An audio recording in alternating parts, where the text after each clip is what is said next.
കണ്ണൂരിൽ ആരോഗ്യമന്ത്രി വീണ ജോർജിനെ ആക്രമിച്ചെന്ന കേസിൽ ജാമ്യം ലഭിച്ച KSU പ്രവർത്തകർ ജയിൽ മോചിതരായി. നടപടിക്രമങ്ങൾ പൂർത്തിയാക്കി വൈകുന്നേരം 4 മണിയോടെയാണ് പ്രവർത്തകർ പുറത്തിറങ്ങിയത്. വധശ്രമമടക്കം 9 വകുപ്പുകൾ ചുമത്തിയ കേസിൽ നിർണായക തെളിവുകൾ ഒന്നും കണ്ടെത്താൻ പോലീസിന് സാധിച്ചിരുന്നില്ല. മന്ത്രി ആയുധം ഉപയോഗിച്ച് ആക്രമിച്ചിട്ടില്ലെന്ന സംഭവ സമയത്ത് ഡ്യൂട്ടിയിലുണ്ടായിരുന്ന പോലീസുകാരും മൊഴി നൽകിയിരുന്നു. ഇതോടെയാണ് കോടതി KSU പ്രവർത്തകർക്ക് ജാമ്യം അനുവദിച്ചത്.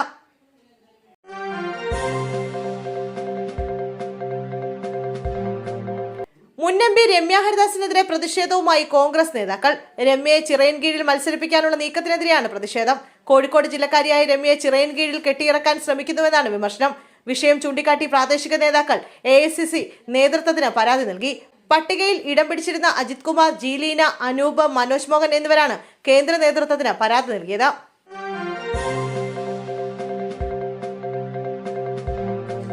കേരള സർവകലാശാല വൈസ് ചാൻസലർ ഡോക്ടർ മോഹൻ കുന്നുമേൽ സാമൂഹ്യ മാലിന്യമെന്ന് SFI. വിദ്യാർത്ഥി സംഘടനാ നേതാക്കൾ പലരും ലഹരിക്ക് അടിമകളാണെന്ന വിവാദ പ്രസ്താവന VC നടത്തിയതിനു പിന്നാലെയാണ് SFIയുടെ പ്രതികരണം. നിങ്ങൾക്കിത് അന്ത്യശാസനമാണെന്നും ഇനി മര്യാദകേട് ആവർത്തിക്കരുതെന്നുമാണ് SFIയുടെ മുന്നറിയിപ്പ്. വ്യക്തിവിരോധത്തിന് മുകളിൽ നടത്തുന്ന ആക്ഷേപങ്ങൾ VC എന്ന കസേരയുടെ നിലവാരം കളയുന്നുവെന്നും SFI സംസ്ഥാന സെക്രട്ടറി PS സഞ്ജീവ് പറഞ്ഞു.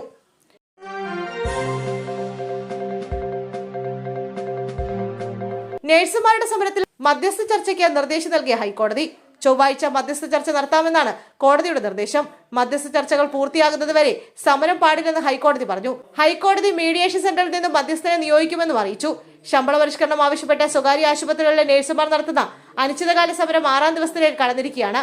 അത്യാഹിത വിഭാഗത്തിന്റെ ഡ്യൂട്ടി ഉൾപ്പെടെ ബഹിഷ്കരിച്ചാണ് സമരം മുന്നോട്ട് പോകുന്നത്. ആവശ്യങ്ങൾ അംഗീകരിക്കുന്നതുവരെ ശക്തമായ സമരം മുന്നോട്ട് കൊണ്ടുപോകാനാണ് സംഘടനകളുടെ തീരുമാനം.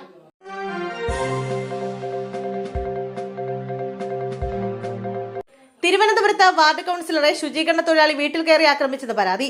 അമ്പലത്തറ കൗൺസിലർ സിമി ജ്യോതിഷിനെ ശുചീകരണ തൊഴിലാളി സതീഷ് ഹെൽമറ്റ് കൊണ്ട് ആക്രമിച്ചെന്നാണ് പരാതി.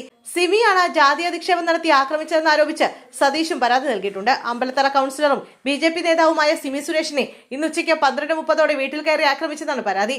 സതീഷ് കുമാറും ഭാര്യയും നഗരസഭയുടെ ശുചീകരണ തൊഴിലാളികളാണ്. കുറച്ച് ദിവസങ്ങൾക്ക് മുമ്പ് ഇയാളുടെ ഭാര്യയെ ജോലിയിൽ നിന്ന് മാറ്റി നിർത്താൻ കൗൺസിലർ ആവശ്യപ്പെട്ടിരുന്നു. ഇന്ന് ഹരിതകർമ്മസേനയുടെ കമ്മിറ്റി യോഗം കൗൺസിലർ ഓഫീസ് കൂടിയായ സിമി ജ്യോതിഷിന്റെ വീട്ടിൽ വെച്ച് നടന്നിരുന്നു. യോഗത്തിന് പിന്നാലെ വീട്ടിൽ കയറുവെന്ന സതീഷ് കുമാർ ഹെൽമറ്റ് കൊണ്ട് മർദ്ദിച്ചെന്നാണ് പരാതി.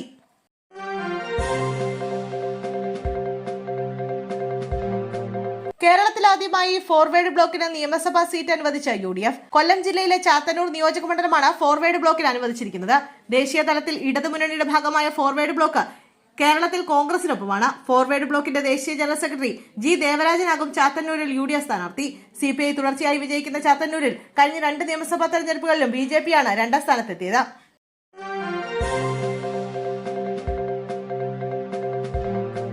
പാചകവാതക ക്ഷാമം സംസ്ഥാനത്തെ ഹോട്ടലുകളുടെ പ്രവർത്തനത്തെ രൂക്ഷമായി ബാധിക്കുന്നു. തൃശൂർ ആസ്ഥാനമായ ഇന്ത്യൻ കോഫി ഹൌസ് ശൃംഖലയെയും പ്രതിസന്ധി ബാധിച്ചു തുടങ്ങി.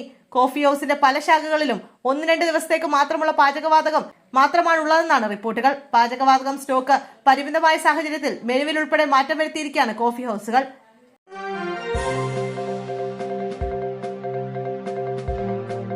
ശബരിമലയിലെ യുവതി പ്രവേശനത്തിൽ നിലപാടിൽ മലക്കം പറഞ്ഞ സംസ്ഥാന സർക്കാർ. യുവതി പ്രവേശനത്തെ അനുകൂലിച്ച നിലപാട് തിരുത്താനാണ് സർക്കാർ ഒരുങ്ങുന്നത്. ശബരിമലയിൽ ആചാര സംരക്ഷണം വേണമെന്ന് സർക്കാർ സുപ്രീംകോടതിയിൽ ആവശ്യപ്പെടും. മുൻ നിലപാട് സുപ്രീംകോടതിയിൽ സർക്കാർ തിരുത്തും. തെരഞ്ഞെടുപ്പ് അടുത്തിരിക്കെ വിശ്വാസികളെ ഒപ്പം നിർത്താൻ സർക്കാർ നിർദ്ദേശപ്രകാരമാണ് സർക്കാരിന്റെ മലക്കം പറച്ചിൽ. 2018 സെപ്റ്റംബർ 8-നായിരുന്നു യുവതി പ്രവേശം അനുവദിച്ചുള്ള സുപ്രീംകോടതി വിധി.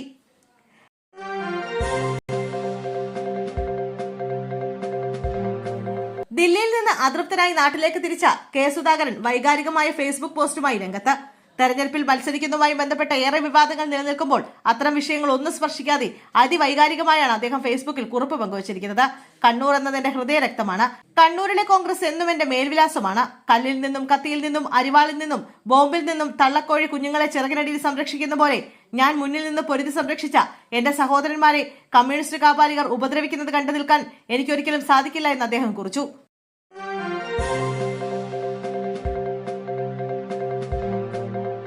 ആശുപത്രിയിലെ അപര്യാപ്തകൾ 3 ആഴ്ച മുമ്പേ ഡോക്ടർ അറിയിച്ചിട്ടും നടപടിയെടുക്കാതെ അവഗണിച്ച ആരോഗ്യവകുപ്പ്. സർജറി OPയിൽ പതിച്ച സമ്മതപത്രത്തിലെ അതേ കാര്യങ്ങളാണ് ഡോക്ടർ അക്കമിട്ട് നിരത്തിയത്.